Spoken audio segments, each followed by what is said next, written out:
Alright, isang magandang gabi po, Luzon, Visayas at Mindanao. Isa na namang problema ang idinulog sa atin ng ating mga followers dyan sa munisipyo ng Nara, particular dyan sa Barangay Taritiin. So mga kaibigan, ito po ay problema na naman doon sa mga kalabaw na alaga ng mga magsasaka natin.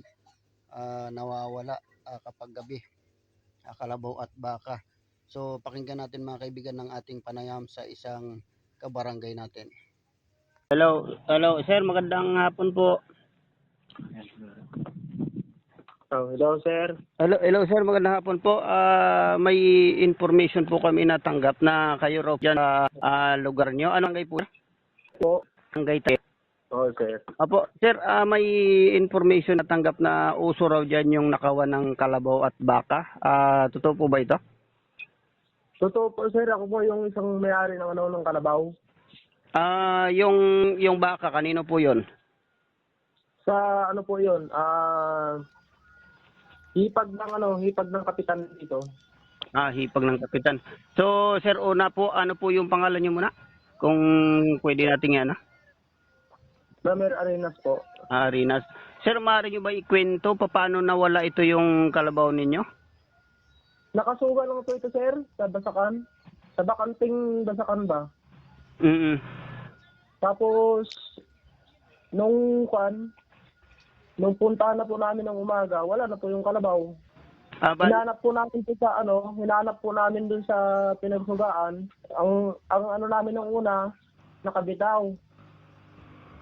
Tapos po, nung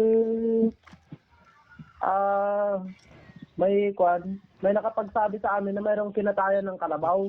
Opo. Doon lang po sa tabi, hindi naman namin napansin kaagad. Kundi may nakapagsabi lang sa amin. Pero may mga napansin pa kayo na mga ano yung mga natira o ano mga natira diyan? Wala, sir, yung tae nyo na lang sa kanal at saka yung kasi kinambak na lang doon sa kanal eh. Yung dumi na lang kahit kunting balahibo o bituka, wala na. Sir, wala. Pero yung mapapansin mo, yung dumi medyo yung talagang galing sa yan pa. Kalabaw. So mga ilang taon na itong kalabaw mo, sir? Pan po ng mga 5 taon. 5 taon, lalaki o babae? Babae, sir. So pang pang araro? Opo. Nagamit namin sa Basakan. So Barangay Taritiin na report. Kailan po ito nangyari nung huling tinali niyo yung kalabaw niyo? Kailan po itong huling yung pagkatali? Kagabi lang po, Wibis ng gabi. Wibis ng hapon. Mga 3 o'clock ng hapon. 3 o'clock ng hapon. Tapos binalikan nyo kaninang madaling araw? Umaga na po. Umaga. So pagdating nyo, so ibig sabihin inatake ito posibleng gabi. Pwede po, sir. Kitain ba sa kalsada yan yung pinagtalian mo? O paano nila na yan? Kitain po siya. Nakikita mga ilang insidente na po yung nangyari yan ngayong January lang. Yung mga nakalipas na linggo, may nangyari na po bang ganyan dyan? Opo, sir, bago bang New Year. Bago mag New Year. Pero sa ngayon, bali 2 insidente pa lang yan, yung baka at saka yung kalabaw. Opo, sir. So malamang ay surveillance na ito yung mga dyan. So sir, nai-report nyo ba ito sa barangay o kahit ipablatter man lang? Naipablatter ko na po sa Barangay Taritiin.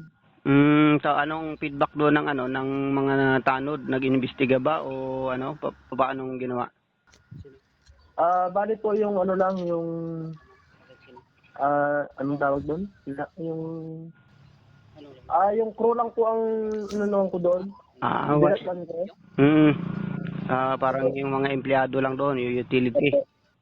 Mga gano'n. So, sir, sa palagay mo saan ibinibenta possible ito sa pagkakaintindi mo o sa hinala mo lang sa mga bahay-bahay o sa palengke? Wala naman po akong idea dyan, sir. So talaga nawala lang yung kalabaw mo. So sige, sir, subukan nating alarmahin ito, baka sakali may mga makapagturo at tama yun, pinablatter nyo sa barangay para kung may mahuli, mayroon tayong mabalikan. So sigo 10 oras ng gabi malamang tinatrabaho yan. So matagal ng kalakaran diyan at nababalita natin. Sige sir, salamat po sa information ninyo at yan nyo ay subukan nating makipag-ugnayan sa ating mga LGU dyan at sa mga barangay official. Sino bang kapitan ninyo dyan sir? Barangay captain nyo? Si Ferdinand Antimano po. Si Kapitan Ferdinand Antimano sir. So sige sir, kay para subukan din natin mag-coordinate sa kanya kung ano yung hakbang na gagawin dito ng barangay kasi dapat may curfew pala sa gabi ngayon. So dapat may mga nilalagay na curfew hour dyan at para makita. Sige sir, gano'n po, salamat po. I-update na po namin kayo. Okay po. Salamat sir. Sino yan, Kelly? Alright mga kaibigan, tuloy tayo makikipag-ugnayan sa punong barangay Nara, Palawan para sa kanilang gagawing hakbang patungkol sa problemang ito. Maraming pong salamat sa inyong ginawang panonood. Ako po si Arnold Mendoza. Magandang gabi po sa inyong lahat.